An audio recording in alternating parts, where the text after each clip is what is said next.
Sa Jesus miingon sa iyang mga tinun-an, mianhi ako aron pagpadilaab sa kalibutan, o pagkaayo ta kung kini misilaom na.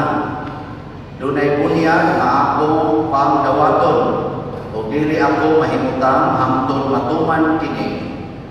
Nagunahuna pa kamo, kamianhi ako aron pagdalag pakigdait anis kalibutan. Tuganan ko kamo, dili pakigdait ang akong gidala, kundi pagpahim-pahim. Sukad karon ang usa ka panimalay nga may 5 kasakop mabahin, 3 batok 2 o 2 batok 3. Ang amahan makigbatok sa iyang mga anak na lalaki, o ang mga anak na lalaki makigbatok sa ilang amahan. Ang inahan makigbatok sa iyang mga anak na babae, o ang mga anak na babae makigbatok sa ilang inahan. Ang ugangang babae makigbatok sa ilang mga binalay, o ang mga binalay makigbatok sa ilang ugangang babae. Ang Ebanghelyo sa Ginoo. Dayon ikaw.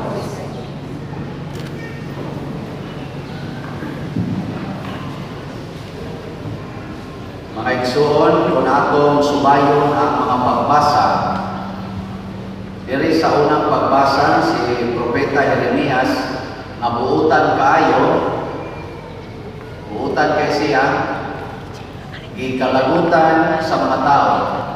Niya, gihog itawag sa tabay, nalubog siya sa lapok. Dito sa tabay nga, wanay tubig, lapok na rin naibilin. Pero buutan kay siya. Sa ikaduhang pagbasa, ihulagway sa dinhi nga si Jesus mabuutan kayo, ipakauwawan, ilangkatan sa sapot o gilansang sa krus. Muna diyan naong anak, nalansang sa krus. Pero buutan kay na. Nya, sa may sunod na hitabo, iawhag ta ni Jesus na musunod ta ni Propeta Jeremias o musunod ta niya nga magbinuotan. Niya kamo, magbinuotan pa mo. Di man si Jeremias gihog sa tabay, si Jesus gilansang sa cross. Niya kamo, magbinuotan pa mo. Oy, tubag oy. Magbinuotan mo o dili? Basta magbinuotan. Sakiton yun mo sa kalibutan. Muna ningon si Jesus, mianhi ko aron mo magkabahin-bahin, dili aron mo magkahiusap, magkabahin-bahin. Ang amahan ko no, makikkontra sa iyang anak laki, ang inahan makikkontra sa iyang anak babae, yung mga anak sa makikkontra sa silang gilikanan. Mao kuno na timaan nga naa siya, kay maunay gidala ni Jesus ang pagkabahin-bahin. Unang karon ayan na mo pag-ampo, Ginoo, magkahiusaw tami. Pag-ampo na mo nga Ginoo, magkagugot o tami. Kay mo na timaan na kami kuyog na minimo. Nagkahiusa gani mo karon, magduda ta na, ngayawa inyong kuyog. Di bitawin joke na na.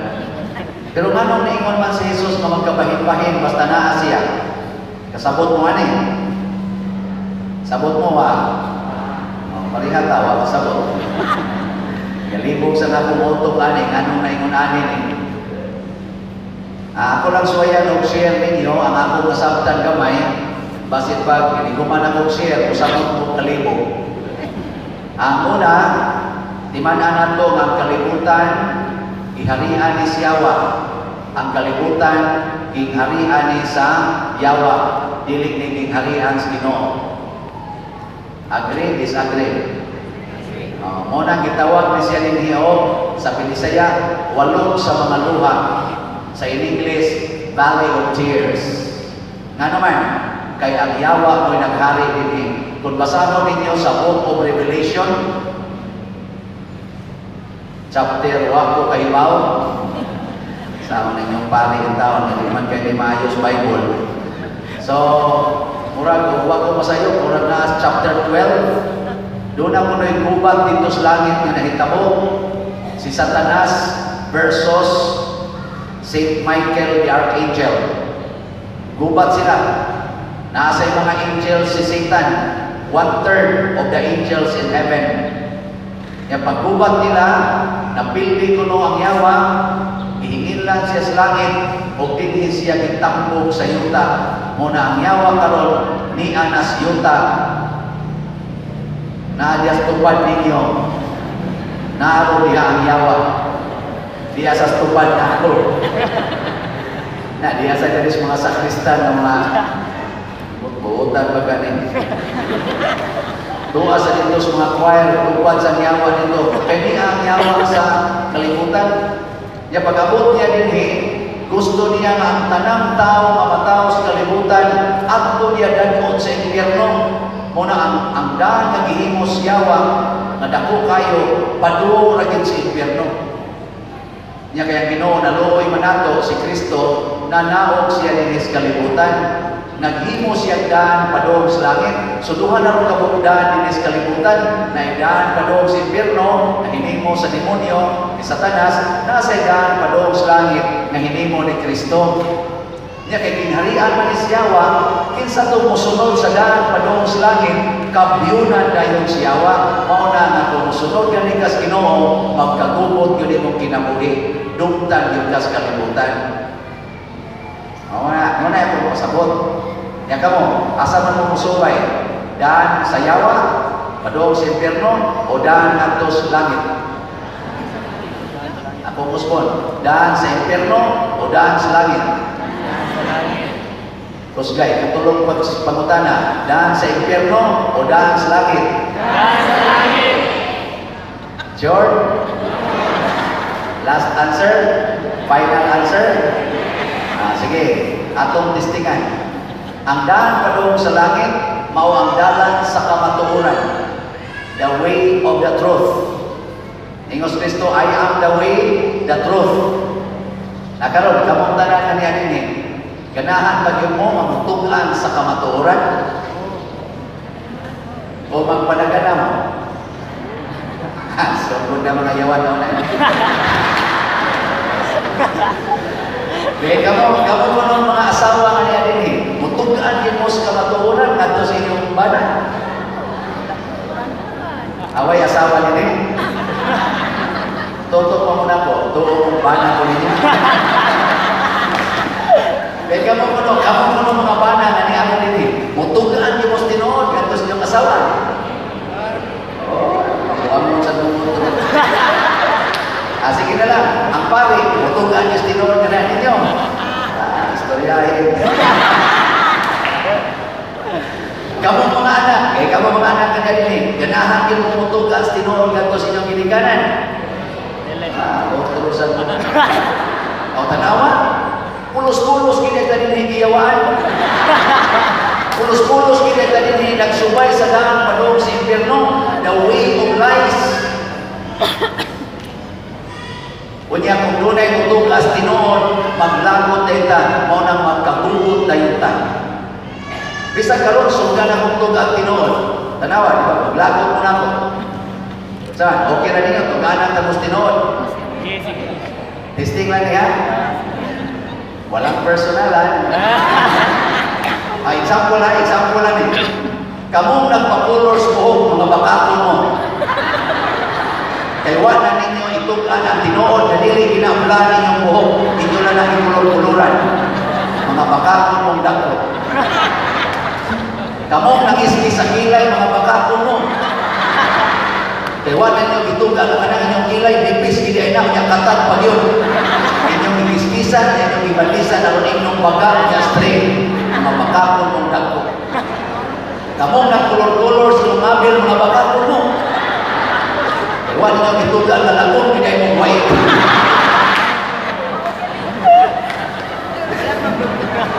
Ano lagon?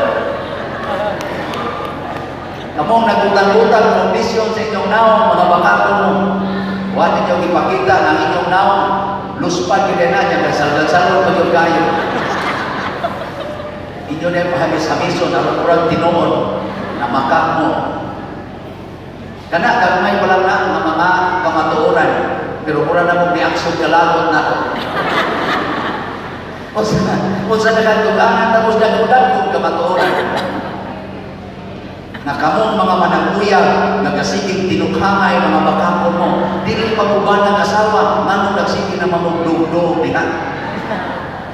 Di ba? Kamong nagpuyog-puyog bakakon mo, wa mo'y kasal, niya kurang unuhay mo ba ng asawa, mga bakakon mong dagko. Kamong mga lalaki na nag-aak mo, mura na mong babae, mga bakakon mo. Nganong nagbinabay mo ka, lalaki magyug ka. Kamu sa mga babae na naglinaki, mga bakakon mo. Nganong maglinaki mga babae magyug ka. Ako sang pari nga nanguyab bakakon sad. O nang ato lagi ko sumadre, aron dili ni mamaka. O di ba? Kani. Kana sa truth pa lang na. Unsa nakagisgutan pa nato ang uban pang gisulti ni Kristo, makauyon pakatan. Labi na yung mingon si Kristo, kung tamparoson imong pikas, aping ipatamparos ng pikas, kay maunay makapalagin di mo, musukot pa ka mo, ana? Labi na yung katungkunan, ibaligya ang tanan, ihatag ang halin ngantos mga kabos, musukot pa mo, ana? O, na. Padoong gina mo sa impyerno. Abisan ka rin ako mga palisiya, hindi isipin yung bagong parish priest, naman ko'y mga insulting nga mga akong mga palisiya. Daghan man ninyo ani wa kauyon. Muhisgot lang ko sa ningon ko ang tanan nga mga sakramento alang sa mga parishioners dinhi sa San Vicente Ferrer wa nay presyo. Love offering. Nakauyon wala wa. Tanaw wa lagi ko. Pasabot wa nay presyo. Ang bunyan, ang kasal, ang misa, wala na yung presyo, tagpila, love offering.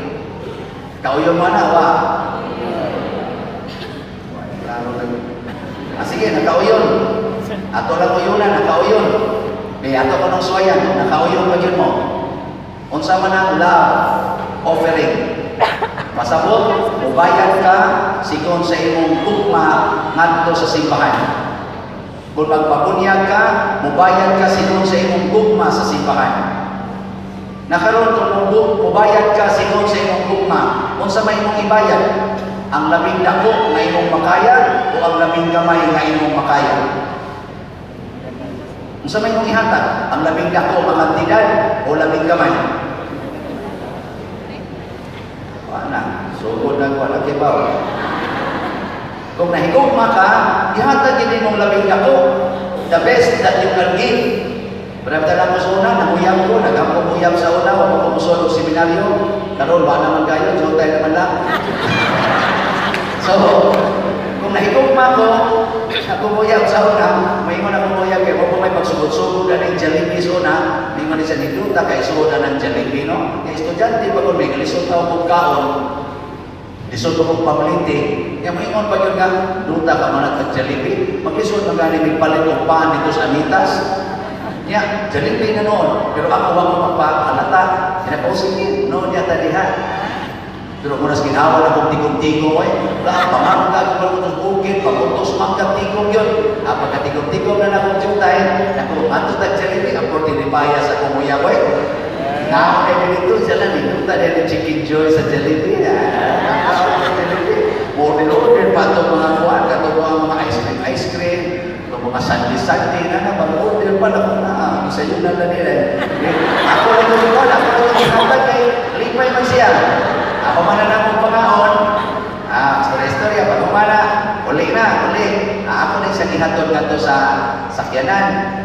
Sakay na sa jeep, uli na to sila. Ay kawagtang na nga to sakay sa jeep, maglakaw na ko balong na lupin. Wala ka mo'y korta. Pero wala ko magpakita niya, ako na akong sakripisyo nga naman, because I love her.